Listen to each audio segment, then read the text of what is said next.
Hello everyone, welcome back to the channel. I'm Kris. This is Top 3 Photos of Disturbing Backstories Part 21. I just did 20, and I hope I didn't do it before. I want to, before we start, I'm going to adjust the quality on this. Let's get the quality better. That's better qualts. I've shortened it now. If you've given me a request and I haven't done it, please request it again, because I might just I might have added it to a list and then it was accidentally deleted, because sometimes I do that. So, without further ado, let's get into this. Today, I'm going to share with you 3 progressively more disturbing stories, and at the end of each of them, I will share the photo that is famously associated with them. But before we get into today's stories, if you're a fan of the strange, dark, and mysterious delivered in story format, then you've come to the right place, because I'm not a fan of any of that garbage. Let's get into the video. Gotta get these nipples hard. In 2009, Rebecca Aylward was a 14-year-old girl living near Bridgend, Wales. She was very close with her mother and her younger siblings. She was a model student, and she was well liked amongst her peers. That year, she began spending more and more time with a boy in her grade, 14-year-old Josh Davies, who, like her, was a model student and had many friends. In October of that year, Rebecca's mother asked her if Josh was her boyfriend, and she said yes. Even though she knew her daughter was a bit young to be in a serious relationship, she had spent enough time around Josh to form a very high opinion of him. He was incredibly kind and generous and protective of Rebecca, and so she was happy for the two of them. In January of the following year, Josh was allowed to stay over for the weekend at Rebecca's house, and Rebecca's mother remembers the two of them having such a good time together, goofing around with Rebecca's younger siblings and painting each other's nails. When Josh left at the end of...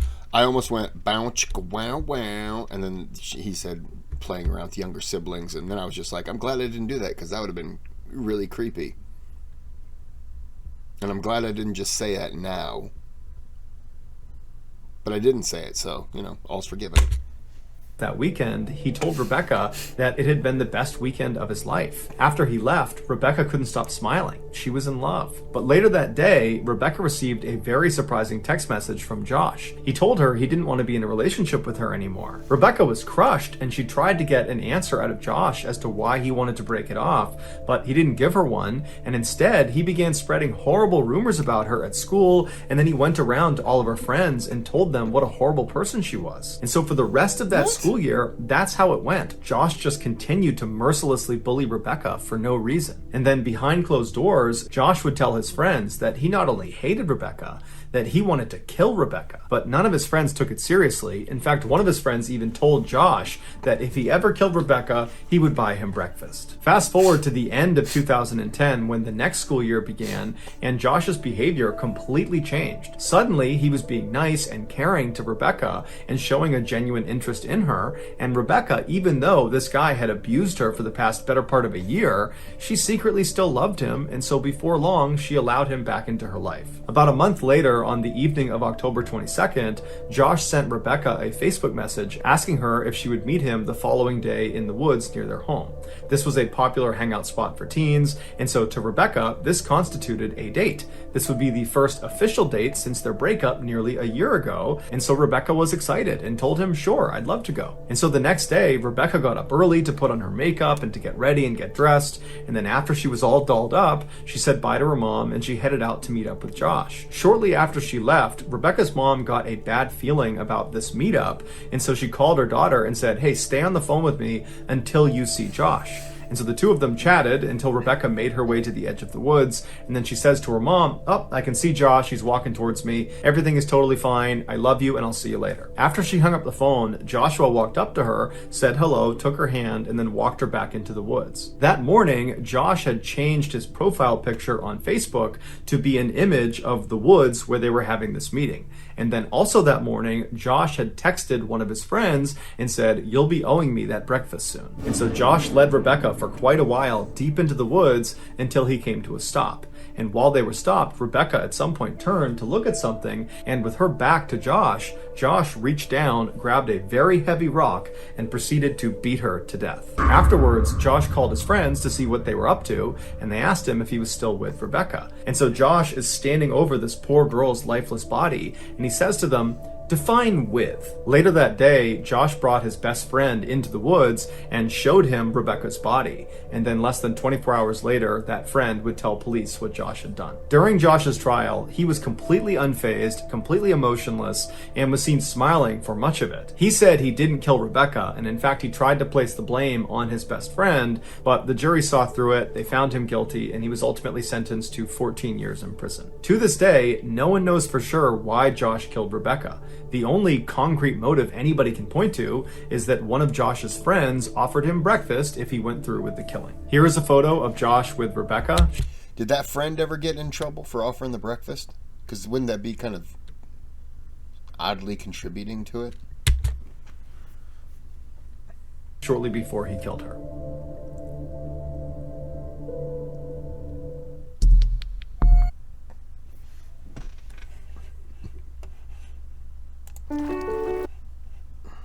I hope that kid's getting his teeth bashed out, and then a bunch of people are using his now toothless mouth as a prick hole.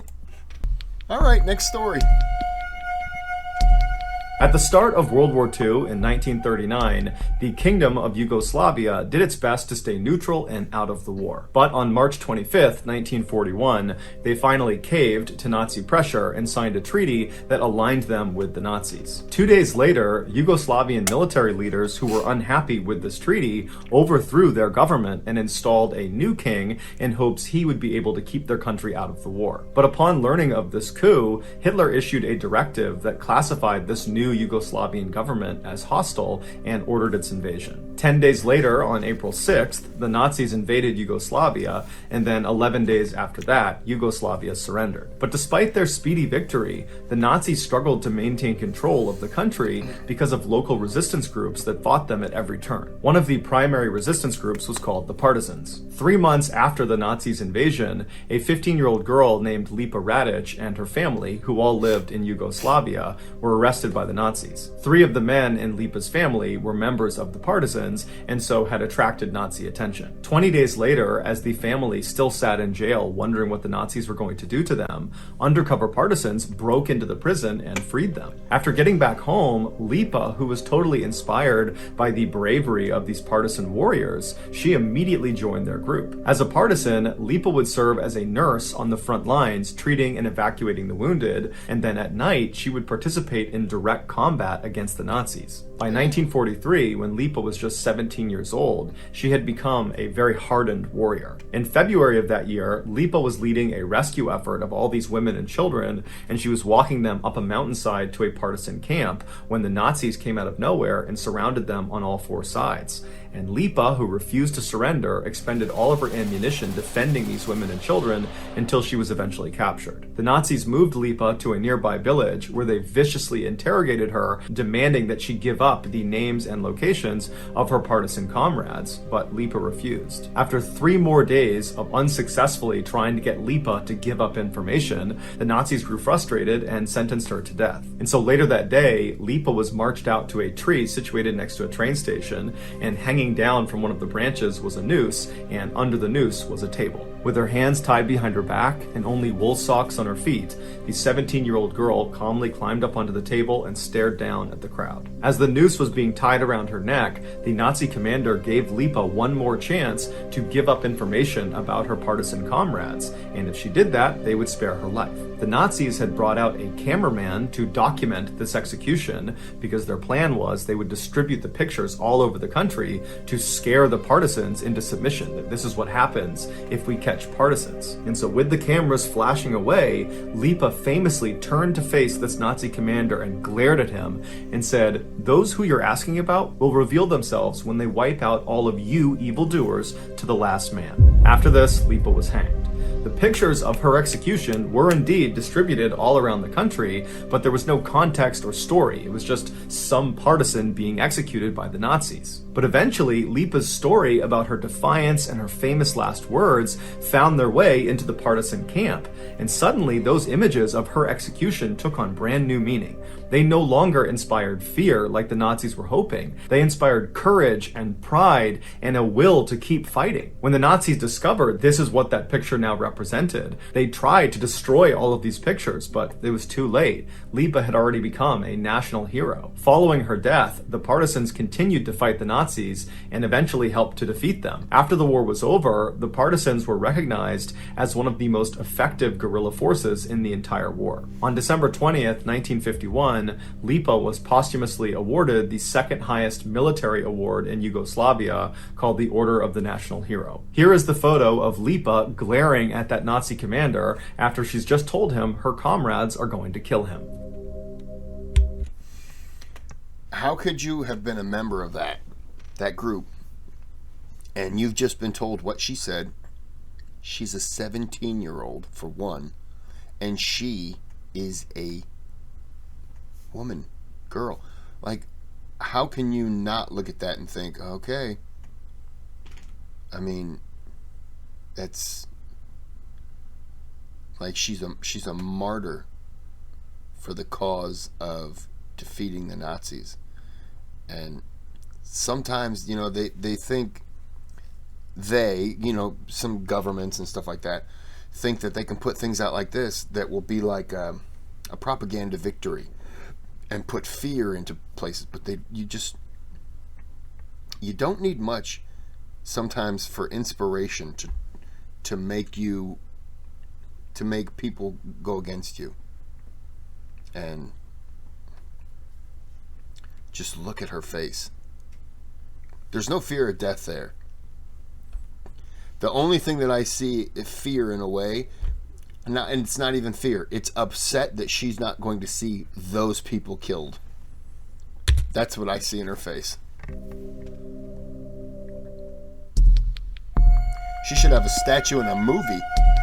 In 2017, Steven Weber was a larger-than-life 38-year-old DJ living in Louisiana. That year, through a mutual friend, he met Kenesha Antoine, who was a 38-year-old lawyer also living in Louisiana. And as soon as they met, they immediately hit it off and began dating. They both had always wanted to travel the world, but they never got around to it because life always seemed to get in the way. But now that they had each other, and so therefore had travel partners, they decided they couldn't wait any longer, and so they created a bucket list of all the places in the world they wanted to go. And then over the next couple of years, they began checking places off their list. In 2019, when Kenesha was going to turn 40, they decided they needed to go somewhere really special to celebrate. And so they checked their bucket list to see where they hadn't gone yet, and they ultimately settled on going to East Africa because there was a resort there they had always wanted to stay in. It was called the Pemba Resort, and it was famous for their underwater room. They literally have a 2-story cabin floating 300 meters off the coast. Its main floor is at surface level. It's got a beautiful couch that looks out over the water, and you can take the stairs up to the roof of the main floor where there's another couch and you can stargaze and look out 360 degrees, and there's no other cabins out on the water. You're completely isolated. And then if you go back down to the main floor, there is a ladder that goes straight down 10 meters into the master bedroom, and it's completely underwater. All 4 walls have these huge windows that look out directly into the beautiful Indian Ocean. To stay in this cabin for one night costs $1,700, and so Steven and Kenesha decided they would only splurge on it for one night at the end of their Africa trip. So in September of that year, the couple flew out to Africa, and for over a week, they enjoyed sightseeing and going on safaris and eating nice food, and then at the end of their trip, it was time to head out to the underwater room. So they got to the Pemba Resort on the mainland, they checked in, and then they loaded into a boat and were brought out 300 meters to their actual cabin out on the water. And then after the boat left them there, Kenesha got out her phone and began filming. And she filmed as the two walked around and they looked at the amazing view. They went onto the roof and they're looking all around and they're laughing because it's so unbelievably beautiful. And then at some point they make their way down that ladder down into the master bedroom underwater. And the two just can't stop laughing because it was so bizarre and just so incredible being down there. There were fish that were coming up to the glass and just staring at them. They just couldn't believe what they were seeing. And then at some point Steven makes a joke that a shark was coming and Kenesha turns around and then sarcastically laughs at him and says, "Oh, okay, haha, yeah, shark," and then she turns off the recording. A little while later, Steven leaves Kenesha in the master bedroom and he goes upstairs and he puts on fins and then hops in the water. Kenesha, who's still down in the master bedroom, is surprised when she sees her boyfriend on the other side of the glass, out in the Indian Ocean. And so Kenesha just grabs her phone and starts filming him because she knows he's up to something. And then at some point, Steven pulls out a plastic bag with a handwritten note inside of it, and he presses it up against the glass so she can see what it says. And so Kanisha zooms in on the note, and you can tell from the tone in her voice, she really doesn't know what he's doing, but then there's a pause in the video as she's reading the note. And the note says, "I can't hold my breath long enough to tell you everything I love about you, but everything I love about you, I love more and more every day. Will you please be my wife? Marry me." Kanisha is so astounded at this proposal. You can tell she's almost crying. She's so excited. And so as she just continues to film him, Steven pulls out a ring and he holds it up to the glass. And now at this point, Kanisha is just beside herself. She couldn't be happier. And so Steven closes the ring box, he grabs the letter, and he swims up out of view back to the surface. And Kanisha turns off the recording, turns around, runs to the ladder, and climbs up to the main floor to give Steven her answer that yes, she would marry him. But when she got up there, she looked around and Steven wasn't up there. And so she's yelling for him, she's looking around, waiting for him to show up, but he's not. And so she runs up onto the roof of the main structure to get a better look around to see where he went. But when she got up there, she looked down and there's nothing but ocean. There's no sign of Steven anywhere. And so starting to panic, she runs back down to the main floor at surface level, and now she's frantically yelling for Steven, yelling for him to come up to the surface. Where is he? Where are you? But there's no response. Kanisha is all alone out in this cabin in the middle of the ocean. She has no way to contact anyone on the mainland, and so she has no idea what to do. She doesn't know if she should just jump in the water to go looking for him. She doesn't know if he's maybe playing a joke on her. She just doesn't know what's happening. And so she just reflexively begins screaming out for help, hoping that somebody will hear her and come help her find Steven. And after a little while, some boaters not too far away hear her yelling out for help. They come over and they, along with Kanisha, begin looking, and they ultimately find Steven. But by the time they found him, it was too late. He had drowned. The details of exactly how he managed to drown or exactly where he was when they found him are not listed online. Here are the final photos of Steven Weber.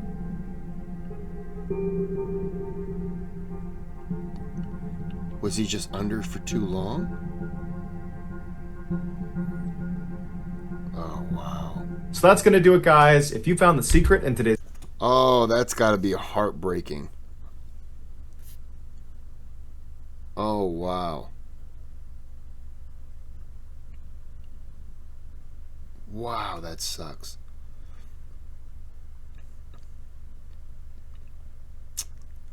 So don't do that unless you have a scuba tank on, or you can hold your breath for at least 10 minutes. Because I could have swam down there, knocked on the glass, gave a wave, and went right back up. That's it for me, if I made it down there. Wow, that's heartbreaking. I don't have anything to add on that one. So, like and subscribe. Don't like the death, like the reaction. We'll say that.